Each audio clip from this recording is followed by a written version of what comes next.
In part one of the small business vendors and model railroading, we had a glance of some of the ways and means a resale retail vendor bring their treasures to the marketplace. I like that. What's on the rails? Not only we shall see the process of the small business vendors sell their wares, but also manufacture them to the marketplace with successful results. Wanted to try and bring a higher end product to the market for people who are wanting to represent railroads that they love. You want to see what it looks like inside the box? Sure.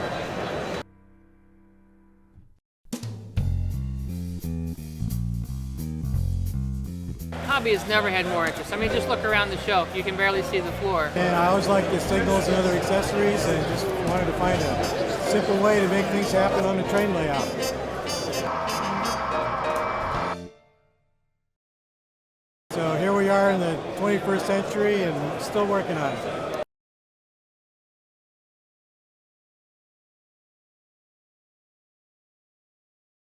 According to recent reports, the model railroad industry in 2024 is facing a slight turndown due to an aging hobbyist demographic with concerns about the hobby's future. But some positive signs are emerging with younger enthusiasts getting involved and a growing interest of high quality, detailed models, potentially indicating a shift toward a more vibrant future for the industry. How much are you asking to come in? $6,500. $6,500. It's a premium HO layout. It's the only 4x8 I've ever seen they can run 2 engines on. So This is a double main line too. double mainline, only 4x8 where you can run 2 engines. It's crazy. However, challenges like high costs and space requirements still remain. Manufacturers are focusing on producing high-quality, detailed models which can appeal to the new enthusiasts. While some of the older model railroad shops may be closing, the overall market seems to be holding steady, with new companies entering the scene, especially the small manufacturing vendor. And here are some of their stories. Let's take a look at a recent manufacturing vendor that designs, builds, and distributes their products right from their home.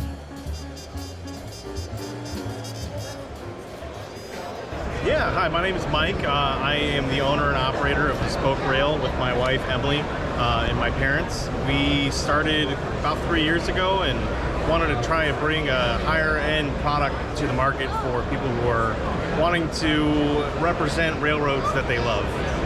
So we do the 14-ounce cups, the 30-ounce cups, hand-painted wood signs, tables, shirts, coasters, that kind of thing. You make it at home? Or? Yeah. So we do everything out of our house. We're based out of the St. Louis area. Basically between my house and my parents' house, we make everything ourselves at home. Wow, and you have a workshop and you do... We have a workshop in both basements, yes. So there's nothing you sent out for other people to... No, nothing's sent out. So we're not ordering mass amounts of cups from a company and having them made for us. We're not ordering all these signs that have it made. We're doing them ourselves. All the signs are hand painted by my wife Emily, and the cups are painted by me, and I apply the graphics on there and they get epoxy coated to get finished off. So. What got you both interested in this business?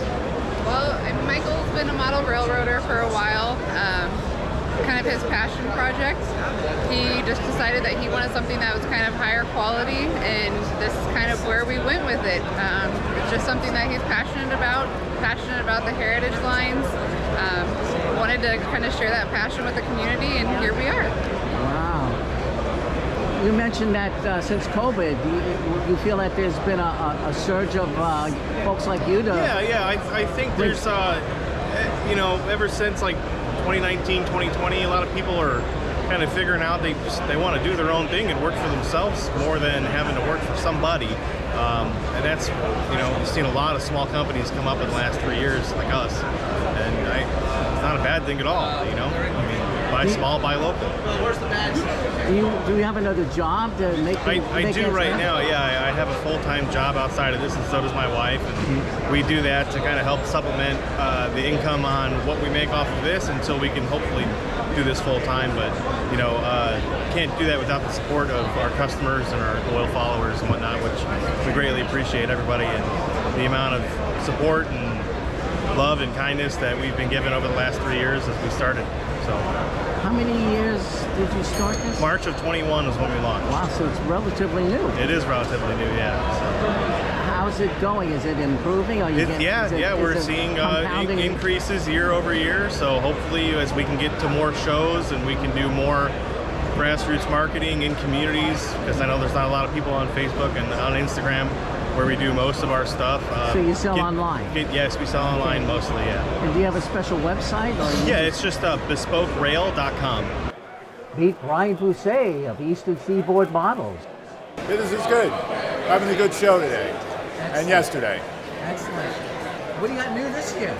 We have our G26 mill gondolas in 3 different variations. We have the G26, the G26A, and the G26C.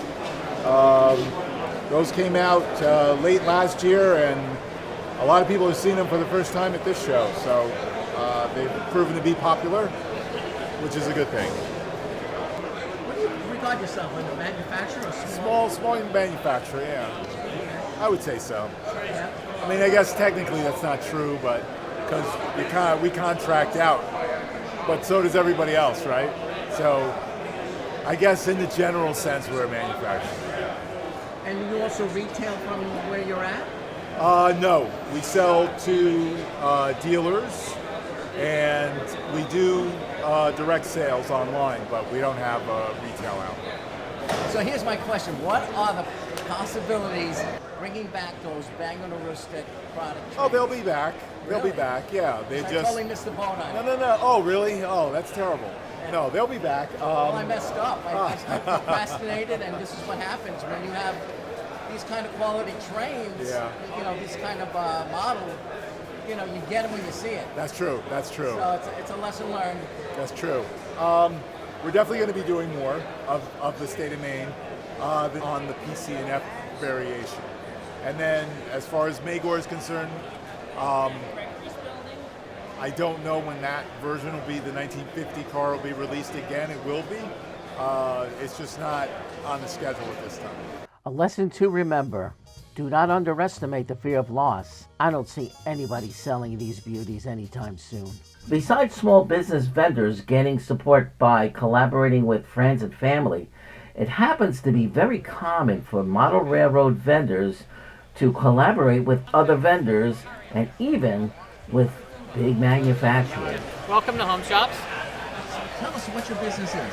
Well, our niche is the freelance model railroad niche, and we work with manufacturers and add freelance volume to their runs. So we started with Tangent. We've got a number of Tangent cars on the table. We work with Intermountain, Class 1 Model Works, and we just got our first Rapido car in. We have the PCNF 5258 box car and 8 road names. And we're also working with another small company called Prairie Shadows. We've got samples on the table here. We're doing 2 covered hoppers and 3 box cars. So we work with manufacturers and add freelance volume to their factory run. When did you get started with this? What got you? 2021. 2021 is when I started the company. And that was mostly a COVID kind of thing. I got into painting my own cars and decided that the market was there and had the idea to start the company and see if we could do it. And here we are, 3 years later, with now 7 manufacturers that we're working with. Just a lot of exciting products. And so it goes with one of our nation's finest railroad artists, Robert West. Robert West painted a painting which is now in the branding on all of our boxes. He painted a home shop's, what would a home shop look like vision, and it's got all 7 cars from our very first run of Tangent 4750s on the shop floor. So, you know, when I started the company, I wanted to create a visual for what would a home shop look like, you know, not a place where you go to get your kitchen remodeled. So I reached out to Robert West.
What's this like when you're an independent, you know? Well, it's exciting. We get to work with a whole lot of different people that just have a ton of enthusiasm for what we do, and we feed off of that. So it's a lot of fun. It's exciting.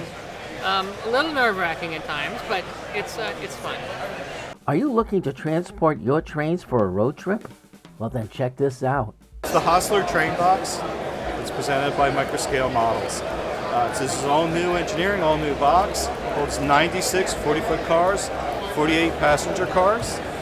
Comes complete in a box and a case. We ship it with the plastic and the foam. Put it together. It'll hold any kind of car, any kind of engine, steam, diesel, from modern to transition, anything you would like to store in it. If you're storing your trains on the railroad, the plastic keeps it nice and dry. If you're moving your train to the club or to a modular group, it makes it easy to get your trains to where you need to go. Instead of carrying a box of boxes or big plastic tote, this makes it easy to get those blue box kits, get them in something safe, make it easy to get them to the club. Looking for high-quality circuits for railroad crossings and signal operations? Sought after John Parsons of Azatrax has your answers. The electronics started as a little kid with American Flyer, and I always liked the signals and other accessories, and just wanted to find a simple way to make things happen on the train layout. So here we are in the 21st century and still working on it.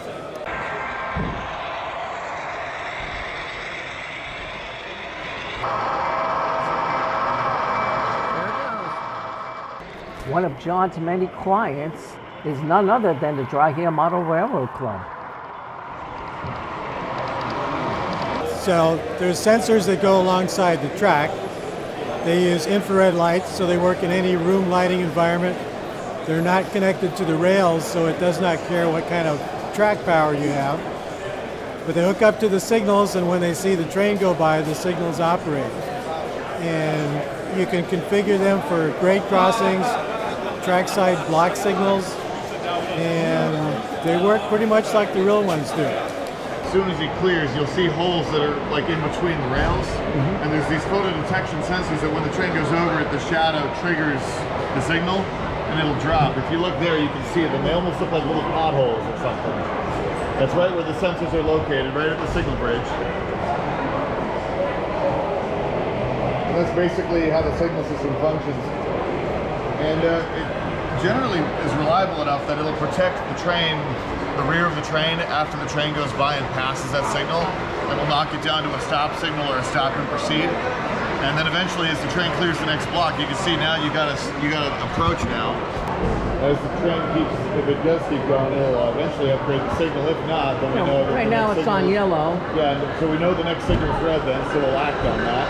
And when he passes it, the sensor trips and it drops the signal back to a stop. This year we have something new. It's an expansion of the capabilities of our trackside block signal system. Matt started out at Dry Hill with our grade crossing signals, and he liked those so much that he went on to the mainline track signaling, which at that time was a fairly simple system. Now it has a lot more capabilities, so he's adding that to a rather complex track situation on their layout. Triple parallel tracks, crossovers, and a lead into a yard. But all that signaling is, again, triggered only with the infrared sensor. It's kind of a tough situation. They only put their modules together once a year. And this was a new installation of fairly complex signaling, and Matt just has not had the time to completely put it all together and get all the bugs worked out. But he has the main features working, and he's happy with it for now, and maybe at next year's show we'll have all the little details all up and running. Now it's full time. I started out just as a little side gig, but it's grown, and now it takes up all my time. You must got a lot of business to be able to do something like that, to stay full time with it, yes? Well, it seems like it. Going to train shows and helping people out when they have questions, it takes up as much time as I want to give it. And do you do a lot of traveling? We do about 10 to 12 shows a year, different parts of the country. My name is Ruben. Yes, sir. Tell us what you have here. So I'm with Ruben's Universe. By day, I'm a locomotive engineer and a signal maintainer. And when I go home at night, I try to incorporate my love of railroading along with my love of watching various science fiction films like Star Trek and Star Wars. And it's kind of marrying the two up in the artwork that I do. My primary medium is brush markers, and I tend to go for a fairly colorful palette. This is actually a piece that I'm working on right now while I'm sitting here at the show. I don't know how well you can see it. But all of my stuff is fairly miniature, as I still live in an apartment. So as a result of that, my works are small and easily portable. Most of it is just this sort of vision of the future where railroading continues, whether it be on this planet or on other worlds beyond, where man continues to build and expand and use the source of 2 steel rails to ship around bulk items. And I've been doing this for just a couple years now. This is my first year at the Big E.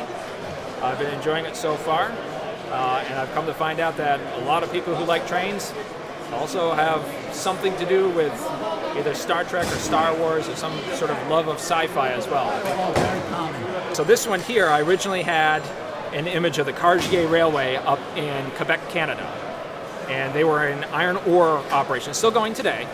And I more so thought iron ore with Mars. So I changed much of the landscape to a Martian surface. I put in the Mars Mining Corporation, but I still kept a very traditional, modern-looking train rather than trying to go futuristic with the train. And I think as a result of that, I think a lot of people bond a little better to it, where they see familiarity in a very alien environment. And that's what I try to incorporate. Here's my friend Cameron Sargent from New Hampshire. In past episodes, he's been featured on What's on the Rails. So you've been good, you look fabulous. Oh, thank you.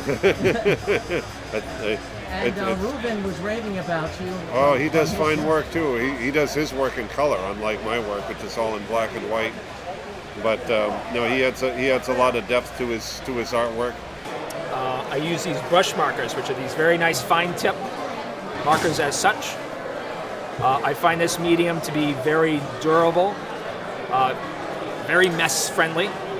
There's another artist in the other building that also adds a lot of mystique to his artwork, David Tutwiler, and Peter Lero on the other side of the hall. He also has a distinctive style. I think it's important for artists to really try to learn and develop their own style with their artwork, and not really focus on what other artists are necessarily doing, because if you work too hard at trying to develop a specific style, you run the risk of copying someone else's style. So the more artwork that you do on your own, it seems that your own style will eventually come to you.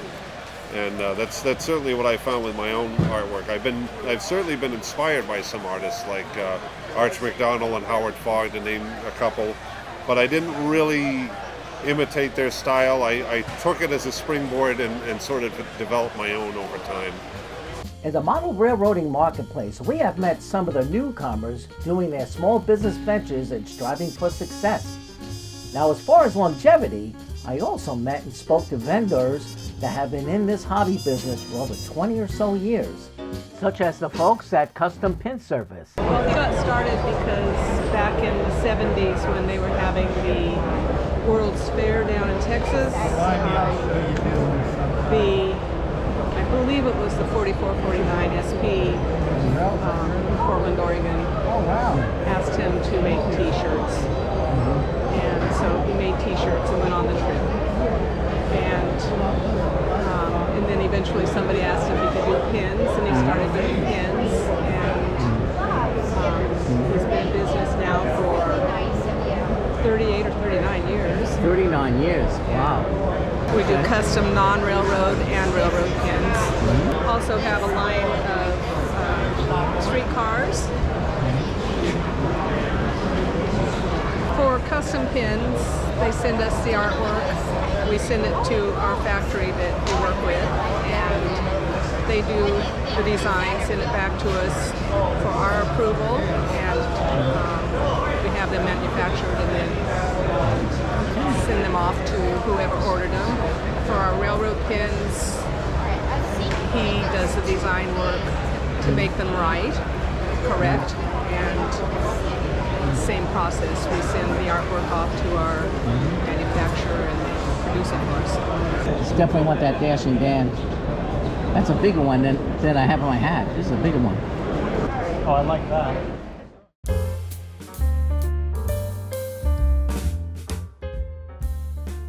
At the Amherst Railway Society Railroad Show at the Big E in West Springfield, Massachusetts, I met another living legend in the small business model railroad industry, warmly introduced by his loyal associates. How long have you been doing this? Well, I met Bob at a Chantilly show in Virginia when he approached me and asked me was I interested in purchasing the business. And I thought about it for about 30 minutes and said yes. So at that time his wife was alive, so I wrote up a contract to pay them over a certain period of time a certain amount of money, which I did do. And Bob would be named as the person in charge of production and master pattern making. And my job was to be basically sales and marketing. And that's basically what my function is. And that's it.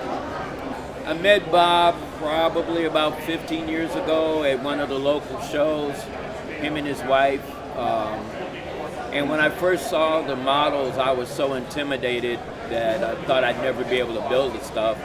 And over the years, I would see Bob at the shows, and me and his wife, Lynn, became really good friends. And before you know it, I'm watching the booth for him, and then next thing you know, I'm building models for him for customers. Every time Bob would come out with a new kit, he'd tell me, look in the mail, and here comes a kit. I look in it, it's Christmas in July.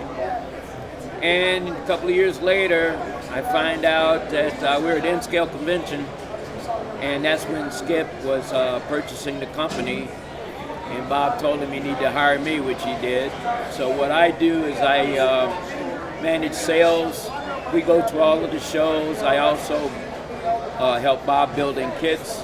I'll build kits for customers, come up with a couple ideas here and there. And so if a customer like me says, hey, I don't have the time to build this land, I don't think I'm going to really do such a good job, would you be willing to do it? Absolutely. What would happen there, say for example, you come to the show and let's say you see this kit and you want to purchase the kit but you don't want to build it. So what would happen is you'd buy the kit, instead of you taking it home, you'd send it to me, or if we're at the show, I'd take it home. I'd have your information, I'd build the kit, wrap it up, send it to you. For a reasonable price, right? Of course. Yes. Excellent. You know, if you could do that for models that really love to see things on the table, really some beautiful stuff, and they just don't have the skill. Yes. And if they could, it would take a while to get that kind of skill, to have someone with your abilities. It's worth it. Yeah, and you know, it's a lot of fun for me, and I get a chance to meet with the customer. I have one customer in California, and over a period of years, I built probably about 50 buildings for him. And I got a chance to see his layout, and it was just fun to see all of the buildings all over the layout. I built that one over there, that one over there. And it was very flattering, and I was just happy that I was able to bring him some joy. And that's the big thing about the hobby. Regardless of what level you are, there's just a lot of fun in it. And right over here, the star of the show, Bob Lundy himself, just walked back into our booth. Okay, so you are Bob, the famous, the great Bob Lundy. You're the one that created DPM models? Yeah, DPM, and then Magnuson Models before that. Magnuson Models was our first venture. Magnuson was my wife's maiden name. Mr. Magnuson furnished the seed money for Magnuson Models. And then we sold that to Walters, and they made it for a while, and Lynn became their first sales manager, developed their sales department, and we were both show managers and other things, and then I don't play well in the sandbox with other people, and I quit. Wow. She stayed on for a while, but the Walters were great people. We always, we always been friendly. No, I'm a full-time accountant. I do corporate personal income tax. So this is your fun job. This is fun. It's too much pressure.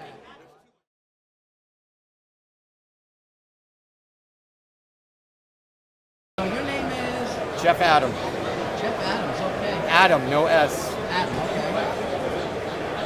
Hi, I am the owner and designer of Burack Models. The company started in January of 2003. The Springfield show was the first train show I ever done and been here ever since. How many years have been that? This is my 21st year. I sell to distributors, to dealers, and to independent. They can buy off from my website, or they can buy my products through train shows.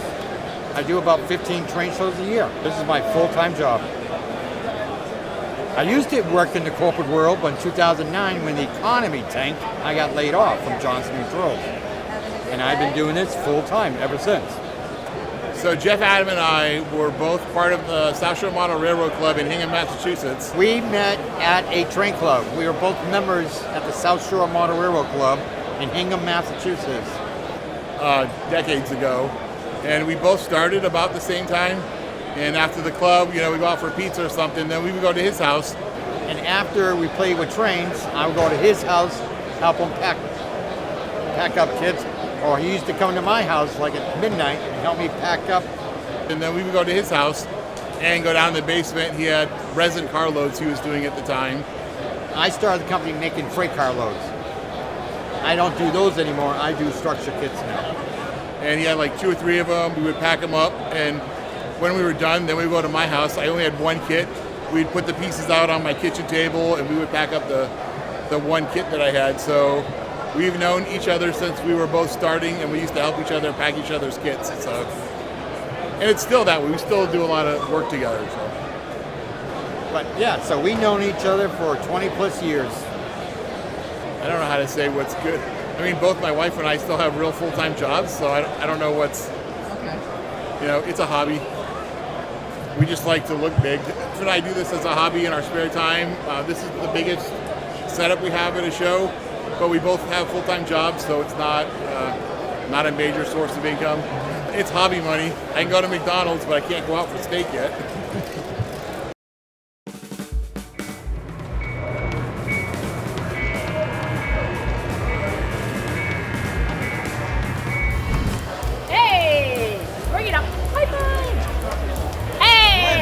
Enjoy the day!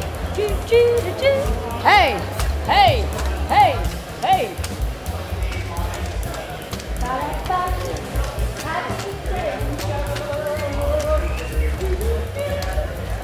Come on, bring it. Come on, you. Watch out. All right, here we go. Woo! Hey, come on in. Step right up, ladies and gentlemen.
We are getting more modelers now, even younger generation modelers.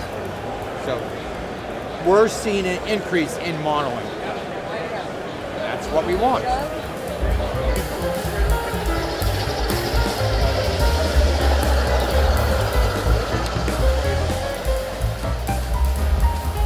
Folks have a following, and if they are championing their car and they think there might be a good fit, reach out to us. We have a forum on homeshops.net where you can contact us. Or email me, shopforeman@homeshops.net, and let's talk about it. There might be opportunities. So a lot of the structure companies that you'll see here are family affairs. There's ITLA is a family affair, Nicanor is a family affair. The Microscale that we work with is just the small guy. But a lot of these places, they're all small independent companies. And they usually make really interesting and really neat stuff that you're not going to see from a mass manufacturer. I just want to thank everybody that makes it possible to have shows and hobbies like this. You know, it takes lots of people and with lots of different skills, and a lot of volunteers, a lot of organization, and a lot of personal energy on people's parts. And just want to thank them for that. Otherwise, I would have no place to be doing this.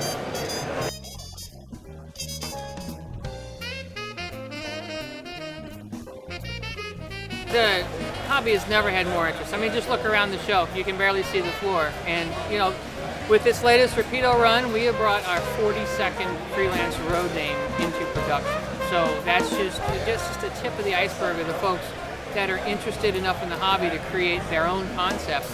And people love the cars that they're selling. So the interest is there, the freelance niche is growing, and social media and what you're doing to help share the word are helping to fuel our growth. So thank you very much for what you do.